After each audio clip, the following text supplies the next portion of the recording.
So well good afternoon students. आज start करने जा रहे हैं लेक्चर 4 लोड एनालिसिस। लेक्चर 3 में we have seen about the strength criteria and rigidity criteria of designing, right. Now in this lecture we will study about the load analysis.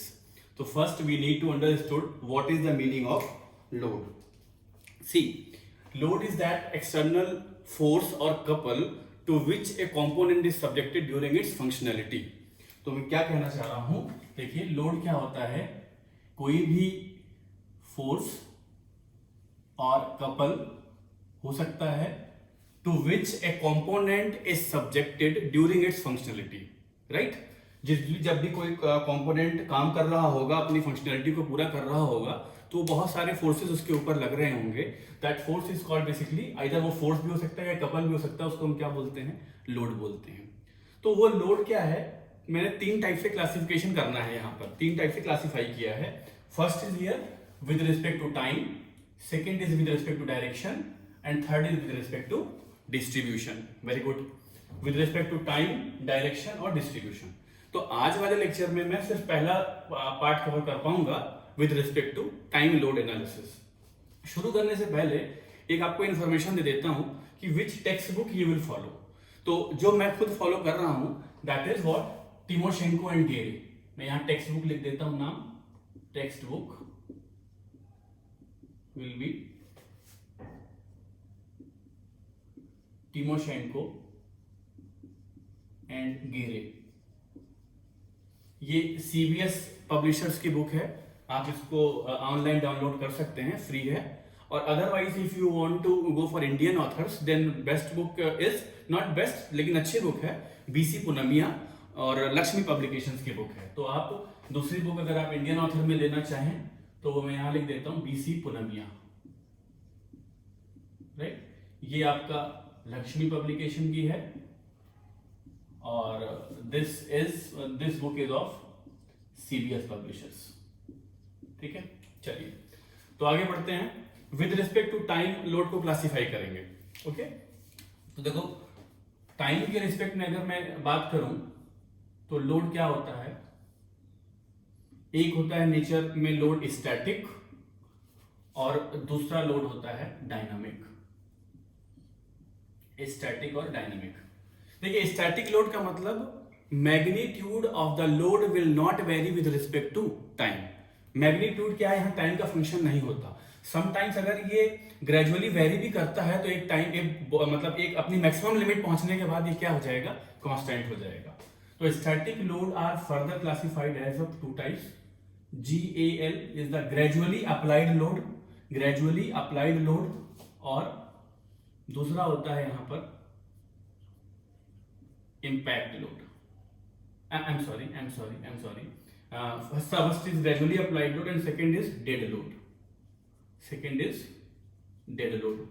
Static load हमारे 2 type के होते हैं, dead load और GAL is the gradually applied load।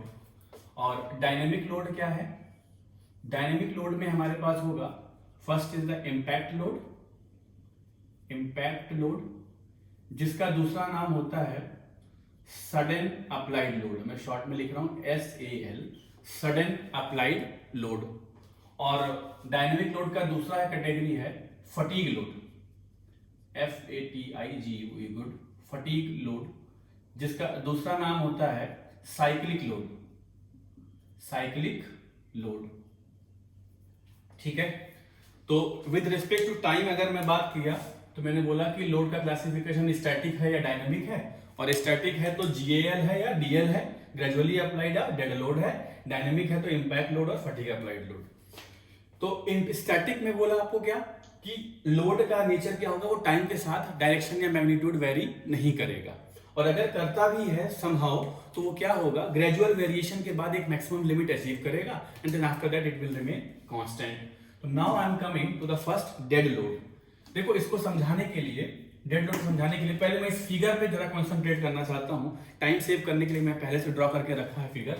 तो देखिए क्या दिखा रहा हूं, this longitudinal axis is represented shaft. ये क्या है, शाफ्ट की लॉन्गिट्यूडनल एक्सिस है। These 2 cross members are bearings. ये क्या है बच्चों, बियरिंग्स हैं। और ये जो आपको दिख रहा है this member is called pulley.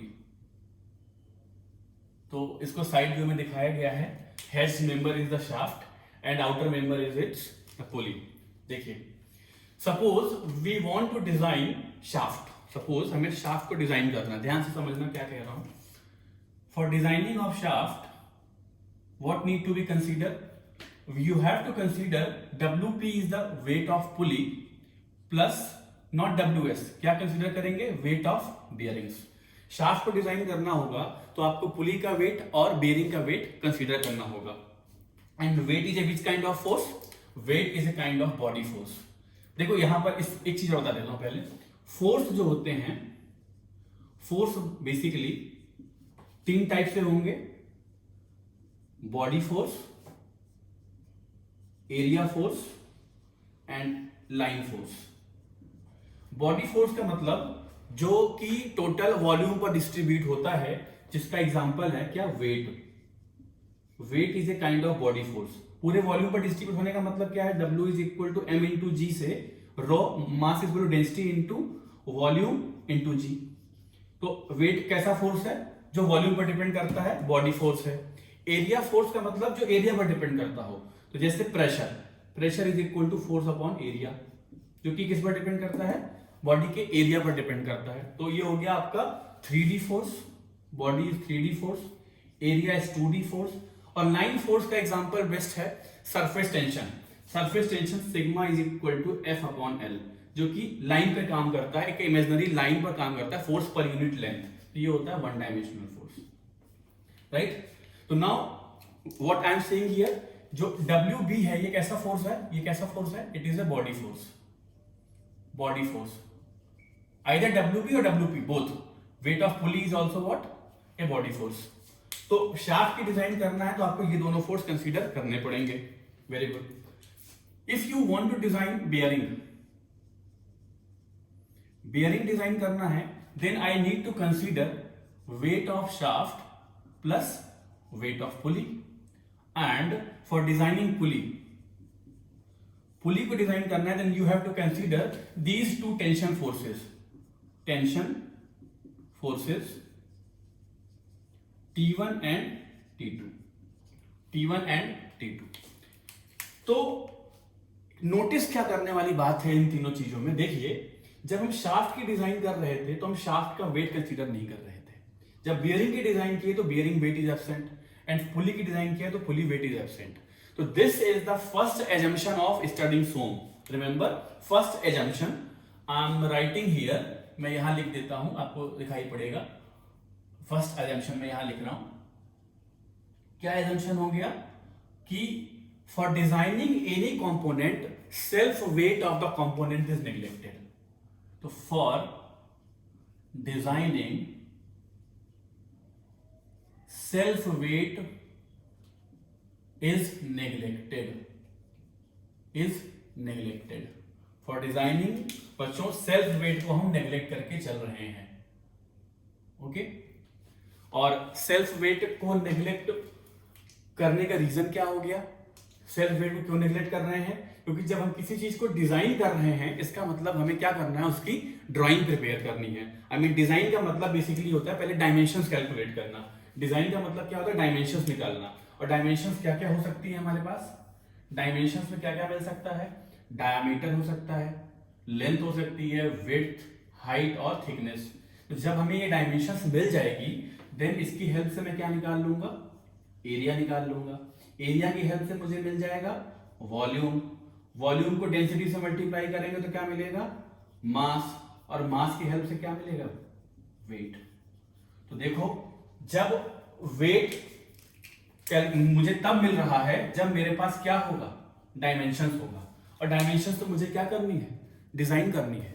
तो जब मेरे पास डायमेंशंस ही नहीं है तो वेट मिल नहीं सकता, इसलिए हम अजम्पशन क्या लेके चलते हैं, self weight of the component is neglected. और इस बात को इनकॉर्पोरेट करने के लिए कि जिस कंपोनेंट को आप डिजाइन कर रहे हैं तो उसका वेट ही अज्यूम नहीं किया गया, तो डिजाइन सही कैसे है, तो वो डिजाइन सही होती है by considering the concept of failure of by concept of factor of safety, यानी थ्योरी फेलियर ऑफ थ्योरीज में हम पढ़ते हैं concept of factor of safety. तो जब हम वेट कंसीडर नहीं करते तो डिजाइन को एक्यूरेट करने के लिए हम क्या करते हैं, सही करने के लिए फैक्टर ऑफ सेफ्टी कॉन्सेप्ट को लेके चलते हैं। मटेरियल की पहले से ही कुछ फैक्टर ऑफ सेफ्टी ले ली जाती है, ये जानते हुए कि इसकी लिमिट अगर मैक्सिमम x मेगापास्कल है तो लोड हम x से कम ही देते हैं, उसके ऊपर स्ट्रेस उसको हम x से कम ही जनरेट होने देते हैं। Right, good. तो मैं वापस आता हूँ। फर्स्ट अजम्पशन मैंने डिस्कस किया, बहुत सारे अजम्पशंस फॉर्म में आती हूँ, मैं डिस्कस करता रहूंगा। तो first is self weight is neglected. We were discussing about with respect to time forces कितने टाइप के होते हैं, तो मैंने आपको बताया पहले स्टैटिक फोर्स। अब मैं इस स्टैटिक फोर्स को जीएल और डीएल के रिस्पेक्ट में समझाता हूँ ये क्या होते हैं। तो let me rough this diagram, आप इसका स्क्रीनशॉट ले लीजिए या जैसे भी लिख लीजिए इसको। Coming to the next concept, मैं इसको भी हटा देता हूं यहां से। यस, देखिए डेड लोड का मतलब क्या है। डेड लोड, देखो डेड लोड का मीनिंग होता है कि if I plot graph between load versus time, load versus time अगर मैं ग्राफ प्लॉट करूंगा, इस ग्राफ का नेचर ऐसा मिलेगा, बिल्कुल सीधा horizontal line parallel to the X axis. ऐसा मिलने का क्या मतलब है, देखिए कि लोड का मैग्नीट्यूड टाइम के रिस्पेक्ट में क्या है, वेरी नहीं कर रहा है। डेड लोड में क्या होता है, ये वैल्यू फिक्स हो जाती है, let's say this is P maximum. तो लोड का मैग्नीट्यूड टाइम के साथ वेरी नहीं करता, ऐसे लोड को हम क्या बोलते हैं, डेड लोड कहते हैं। जैसे weight of structural component, weight of structural comma machine component, किसी भी स्ट्रक्चरल या मशीन कंपोनेंट का वेट क्या है, एक डेड लोड है, वो कभी भी टाइम के साथ वेरी नहीं करेगा। But if I talk about at the same time gradual applied load, this is what gradual applied load, और इसका टाइम के साथ में ग्राफ ड्रॉ करूं तो क्या होगा, लोड अपनी एक मैक्सिमम लिमिट को अचीव करेगा, एक मैक्सिमम लिमिट तक जाएगा और फिर उसके बाद क्या हो जाएगा, कांस्टेंट हो जाएगा। देखिए ऐसे, ये होता है क्या हमारा ग्रेजुअली अप्लाइड लोड। देखिए लोड क्या होता है कि मैक्सिमम लिमिट तक गया और उसके बाद कांस्टेंट हो गया। याद रखना बच्चों, ग्रेजुअल लोड को हमेशा उसकी मैक्सिमम लिमिट से ही दिखाया जाता है। अगर ग्रेजुअल लोड कितने का है, 10 किलो न्यूटन का है, तो 10 किलो मतलब ऐसा नहीं वो सडन 10 हुआ, वो जीरो से कहां पहुंचा है, 10 तक पहुंचा है, और फिर ये लोड क्या हो जाता है, कांस्टेंट हो जाता है। One important thing what I want to show here, ध्यान से समझिएगा। Suppose this is distance representing the time to reach the maximum value. ये टाइम टी क्या है, मैक्सिमम लोड को पहुंचने में जो टाइम लग रहा है वो टी है। क्या करता हूं, एक स्मॉल इंटरवल लेता हूं, यहां पर एक स्मॉल इंटरवल देखते हैं। Let's say this interval is dt या डेल्टा टी, कुछ भी छोटा टाइम मान लेते हैं, और इस पर लोड में कितना इंक्रीमेंट हुआ, that we want to check. This is what delta P. देखो यहां पर छोटे से टाइम में लोड में छोटा सा इंक्रीमेंट है, बहुत ज्यादा इंक्रीमेंट नहीं है। That means change of magnitude of load, change in the magnitude of the load with respect to time is not much significant. बहुत ज्यादा वेरिएशन नहीं हो रहा टाइम बढ़ने के साथ लोड के वेरिएशन में, इसलिए ये लोड का नेचर कैसा है, ये ग्रेजुअल नेचर का लोड है। अगर इस ग्रेजुअल नेचर के लोड को मैं समझना चाहता हूं, सपोज इस तरीके से, मेरे पास ये कोई एक फिक्स रॉड है या कोई बार है, and this bar is of let's say circular cross section और whatever, but it is subjected to a kind of axial tensile load, P is equal to let's say 10 kilo Newton का load लगा हुआ है, ठीक है। तो अगर मैं इस लोड के अंतर्गत लोड वर्सेस डिफ्लेक्शन का ग्राफ ड्रॉ करूंगा, P वर्सेस डेल्टा। डेल्टा क्या चीज है बच्चों, यहां पर delta is the change in length, कि इस लोड से इसकी लेंथ में कितना चेंज आ गया। लेट सपोज ये चेंज क्या है, डेल्टा के बराबर है। तो ये ग्राफ कैसा होगा, देखिए ऐसे गया था और फिर इस तरीके से हो गया। Then area under this curve, it will be what, delta maximum, जहां तक हम जा चुके हैं, and this point is representing here P maximum.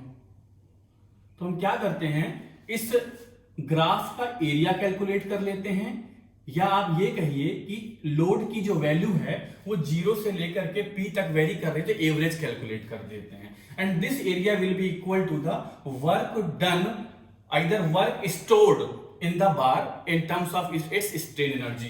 तो यहां से वर्क की वैल्यू क्या हो जाती है, work done W is equal to 1/2 into P into delta maximum, और P मैक्सिमम भी है।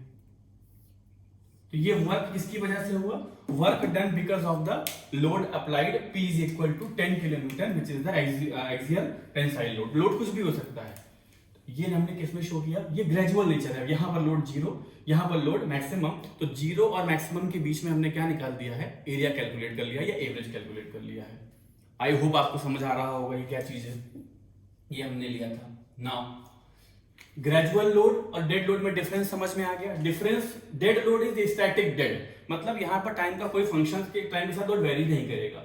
ग्रेजुअल लोड में लोड एक लिमिट तक जाएगा मैक्सिमम टाइम लेते हुए, और फिर क्या हो जाएगा, कांस्टेंट हो जाएगा। For example of gradual applied load, क्या एग्जांपल दे सकते हैं, जैसे यहाँ स्ट्रक्चरल कंपोनेंट था, यहाँ क्या एग्जांपल दे सकते हैं।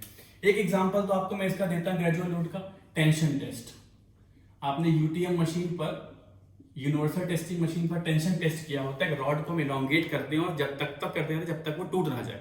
तो हम वहां कौन सा टेस्ट कर रहे होते हैं, टेंशन टेस्ट। लोड का नेचर कैसा होता है, ग्रेजुअल नेचर का होता है। ये सपोज कीजिए, जीएल का एक और एग्जांपल देता हूं आपको। लेट सपोज ये कोई बीम है मेरे पास, बीम अभी आप जानते नहीं, कुछ भी है मान लो, ऐसी एक इसको बोलते हैं कैंटिलीवर बीम, लेकिन बीम है, और इस पर मैंने क्या किया, एक कंटेनर लटका के रखा है, कंटेनर है, राइट।